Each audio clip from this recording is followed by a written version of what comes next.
Olá pessoal, eu sou Marvio Charles, dentista, e já tive algumas clínicas odontológicas que deram muito certo. Atualmente sou professor de gestão de clínicas e consultórios odontológicos e dou aula em cursos de pós-graduação em odontologia. Eu tenho percebido que tem muitos dentistas que não se identificam com atendimento clínico de pacientes em consultório e, por consequência disso, eles não se sentem realizados com o seu trabalho. Eu tenho percebido também que muitos desses dentistas nem imaginam que isso está acontecendo com eles, principalmente pelo fato de que eles ainda não assumiram nem para si mesmos e nem para a sociedade que isso possa estar acontecendo.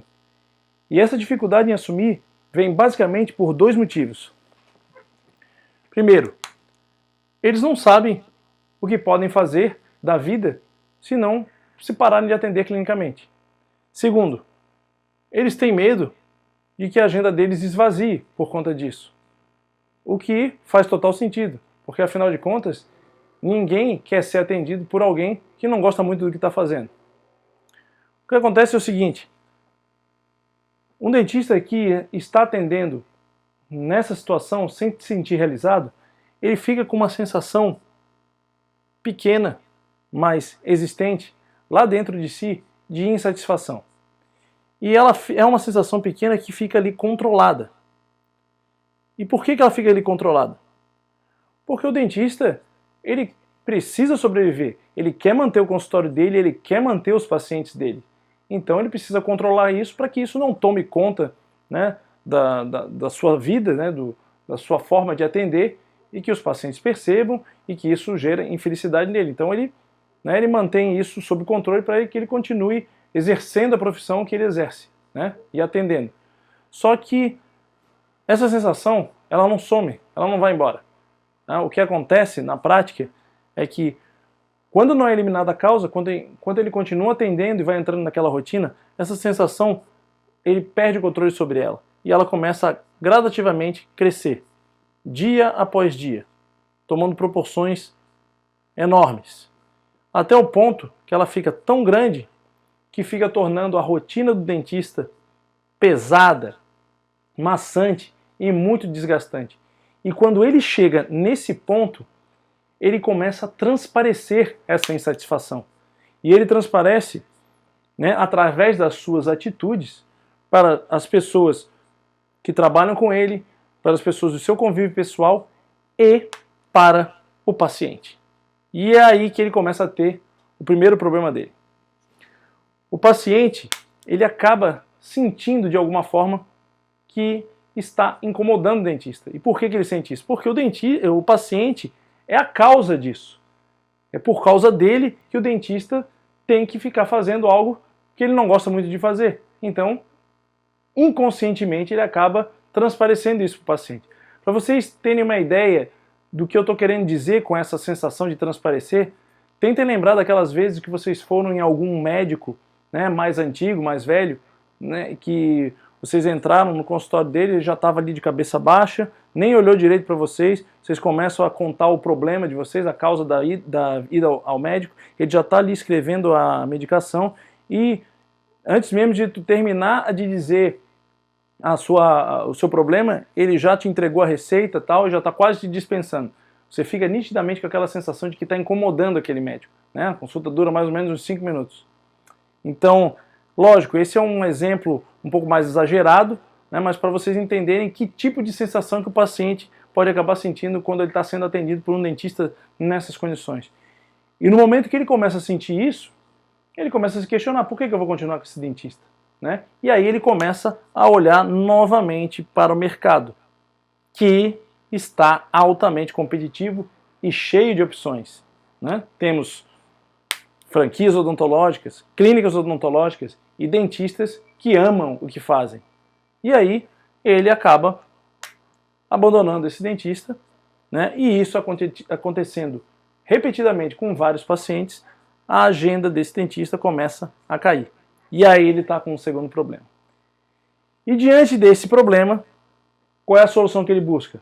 A solução mais básica, aquela que quase todos os dentistas buscam quando começa a cair o movimento da sua agenda.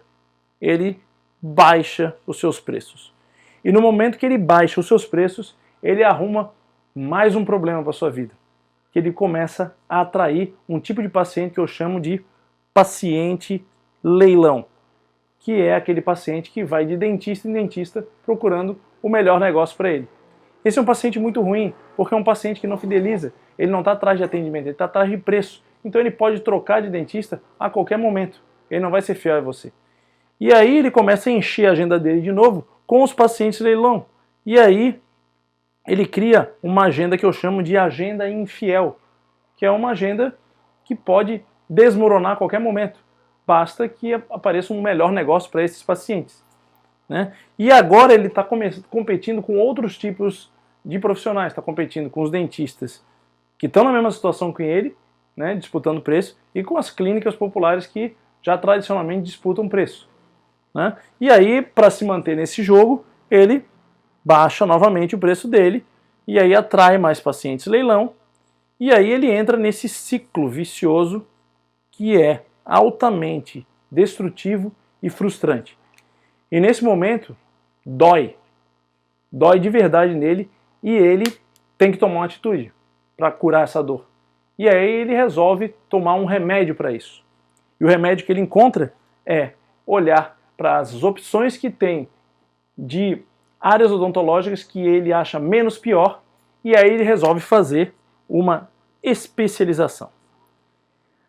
Nesse momento, né, esse remédio da especialização acaba surtindo um efeito. Por quê? Porque ele vai conhecer novos dentistas, vai mudar de ambiente, vai adquirir novos conhecimentos, aprender novos tratamentos, né, novas técnicas, e isso vai dar uma renovada na energia dele. Então ele volta a se motivar.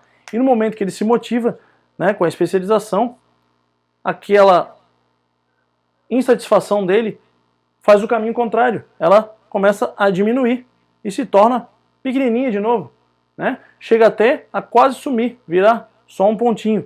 E é nesse momento que ele acha que encontrou a paixão da vida dele. Ele está tanto querendo encontrar uma paixão, está tanto querendo gostar da odontologia, gostar de uma área, que ele meio que força isso acontecer, e aí começa a acreditar que aquela é a área dele, que é a vida dele, e aí ele fica super feliz. E aí começa a voltar a atender motivado, né? E aí quando ele começa a atender motivado, o que acontece com ele? Ele começa a atrair de novo aquele paciente bom, né? Paciente que fideliza. E aí a agenda dele começa a encher de novo de paciente bom, e aí ele tem a sensação de que o problema está resolvido, ou está resolvendo, né? Só que o que acontece é o seguinte: isso aqui não dura para sempre, porque a raiz do problema não foi resolvida. A raiz do problema é que ele não gosta de atender clinicamente. Então, essas novidades vindas da especialização vão deixar de ser novidades e vão se transformar em rotina novamente. E no momento que se transforma em rotina, aquela sensação de insatisfação reaparece. Aí quando ela reaparece, ele tenta controlar. Só que, como a rotina vai machucar ele, porque ele vai estar fazendo aquilo que não gosta, verdadeiramente não gosta, aquela sensação vai voltar a crescer, a ficar grande, e vai voltar a deixar a rotina dele pesada e maçante. E aí ele vai transparecer isso novamente para o paciente. Aquele paciente bom vai começar a fugir disso, vai olhar para o mercado e vai abandonar esse dentista. A agenda dele vai começar a cair novamente. Aí ele vai cair de novo no ciclo, né, de baixar os preços e buscar o paciente leilão e ter a agenda infiel. E aí vai doer novamente. Doendo novamente, ele vai buscar aquele outro remédio que já funcionou uma vez. E aí ele vai querer fazer uma nova especialização. Aí ele faz uma nova especialização, tem a renovação, e aí ele volta a se motivar, e esse ciclo fica se repetindo, né, durante toda a carreira dele. Então, eu chamo esse ciclo de ciclo da ilusão. Por que ilusão? Porque ele dá a falsa ilusão de uma realização profissional. Na verdade, não está acontecendo uma realização profissional, ele está tomando remédio para mascarar essa falta de realização profissional que ele sente, né? Isso aqui acaba acomodando o dentista, porque isso aqui funciona por um tempo. Ele consegue ali pagar as contas dele, consegue ter uma vida, tal, mas ele não alcança a realização profissional. E eu posso falar isso com muita propriedade, porque eu já vivi dentro desse ciclo. Né? Eu já vivi, por isso que eu sei com tantos detalhes o que passa na cabeça de um dentista que está dentro desse ciclo. Eu já vivi e já fiquei por muito tempo achando que a solução estava aqui. E a solução não está aqui, para quem quer se realizar. O que aconteceu comigo foi que um dia eu cheguei e cansei desse ciclo e quis realmente buscar a realização profissional da minha carreira. E eu digo para vocês, o primeiro passo para você realmente buscar a realização profissional é assumir essa condição. Assumir que não gosta de atender. Eu nunca pensei que estaria agora de frente para as câmeras postando um vídeo na internet dizendo que eu não gosto de atender clinicamente. E eu estou aqui, falo com o maior orgulho. Quando eu fiz isso, né, na época que eu fiz isso, eu consegui tirar uma carga das minhas costas. E existe essa carga, né, porque existe muita culpa relacionada a isso. Por que existe essa culpa? Porque, né, foram anos de investimento nessa carreira, né? Teve anos de faculdade, depois especialização, atendimento. Então, como é que você vai jogar tudo isso fora agora, né? Como é que você vai chegar agora a dizer que não gosta mais de jogar tudo isso fora? O que acontece é que quando você assume e tira essa carga, você começa a enxergar que existem outras alternativas, inclusive dentro da própria odontologia, sem necessariamente jogar fora toda essa experiência que você teve. Você tem outras alternativas onde você pode dar uma redirecionada na sua carreira, né, sem precisar atender clinicamente. Então, depois de assumir, eu consegui quebrar esse ciclo e consegui redirecionar a minha carreira para que eu pudesse atingir a tal realização profissional. E eu elaborei um passo a passo de como você também pode quebrar o seu ciclo, redirecionar a sua carreira aproveitando toda a experiência e conhecimento que você adquiriu durante todos esses anos de profissão e poder atingir a sua realização profissional sem precisar atender clinicamente nenhum paciente. E é sobre isso que nós vamos conversar no próximo vídeo. Encontro vocês lá. Um grande abraço.